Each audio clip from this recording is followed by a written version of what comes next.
इंदापूर जवळच्या भिगवण अपहरण प्रकरणाची अखेर संपूर्ण पोलखोल झाली आहे आणि हे संपूर्ण प्रकरणच बोगस असल्याचं आता उघड झालंय।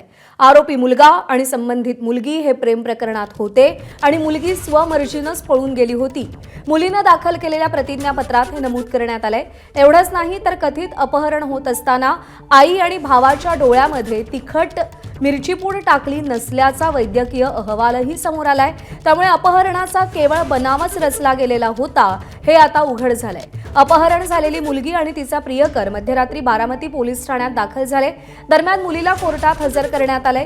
या संपूर्ण प्रकरणामुळे एक गोष्ट अधोरेखित होते की या प्रकरणाचा गैरफायदा घेत केवळ वातावरण तापवून तणाव निर्माण करणाऱ्यांच्या डोळ्यामध्ये झणझणीत अंजन गेलं असेल। प्रेम प्रकरणाला आणि त्यातून मुलगी पळून गेल्याचा गैरफायदा घेत दोन समाजात तणाव निर्माण करण्याचा प्रयत्न करणाऱ्यांनी यातून धडा घेतला असेल एवढीच अपेक्षा आहे।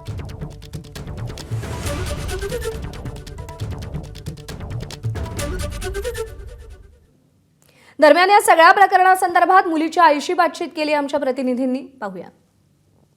तिला 12 वर्षापासून दबावाखाली आहे ती। माझं पती वारल्या तर करोनामध्ये वारल्यामुळे ह्या लोकांनी फायदा घेतला। 12 वर्षापासून तिला धमकी देत आले। त्या दबावाखाली ती आज आमच्याकडे पाहत सुद्धा नाही, ती दबावाखालीच आहे। आणि ते त्यांच्याकडे जर मुलगी गेली तर आम्ही इथंच आत्महत्या करणार आहे।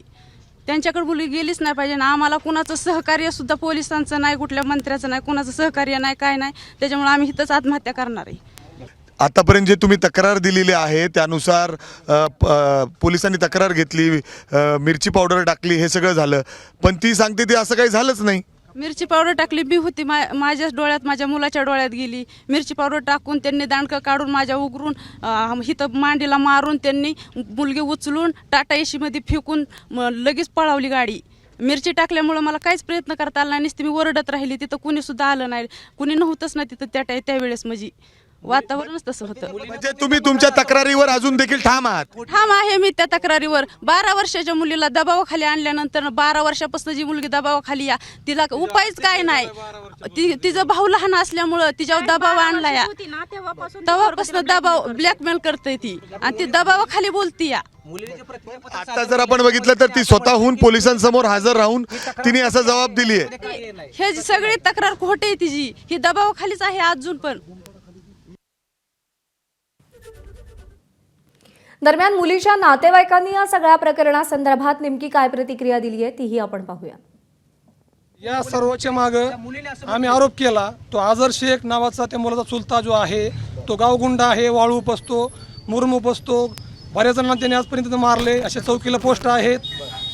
तिथलं 18 गुन्हे दाखल आहेत। तिथला सोनवणे भाऊसाहेब म्हणून एक तिथला कामगार आहे चिंचोली गावचा, त्याच्या अंतर्गत त्याच्या गुन्हे दाखल आहेत, तरी पण तो बाहेर आहे। आज बरेच दिवस झाले त्याचे गुन्हे दाखल आहेत, कुठलं जामीन न मंजूर करता तो आज बाहेर फिरतो। तर ह्या व्यक्तीला एका राजकीय आमदाराचा वरदहस्त आहे। दरम्यान यावरती राष्ट्रवादीचे आमदार संग्राम जगताप यांनी काय प्रतिक्रिया दिली आहे तीही जाणून घेऊया। तिचं वय आता जवळपास पोलिसांच्या माहितीप्रमाणे 19 वर्ष त्या मुलीचं वय म्हणजे 18 पूर्ण आहे।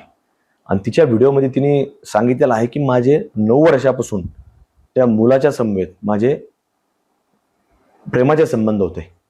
म्हणजे याचा अर्थ 9 वर्षापूर्वी जर म्हटलं तिचं 19 वर्षाचं वय आज आहे तर मग तिचं वय झालं 10। म्हणजे यालाच आमचं जे म्हणणं आहे की जेव्हा 18च्या आत ह्या मुली ज्या वेळेला असतात तर त्यावेळेस त्यांना कुठंतरी प्रेमाच्या जाळ्यामध्ये अडकवण्याच्या बाबतीमधला पुढाकार काही लोकांनी घेतला जातो, असा आमचा वारंवार संशय, शंका ही आमची आहे।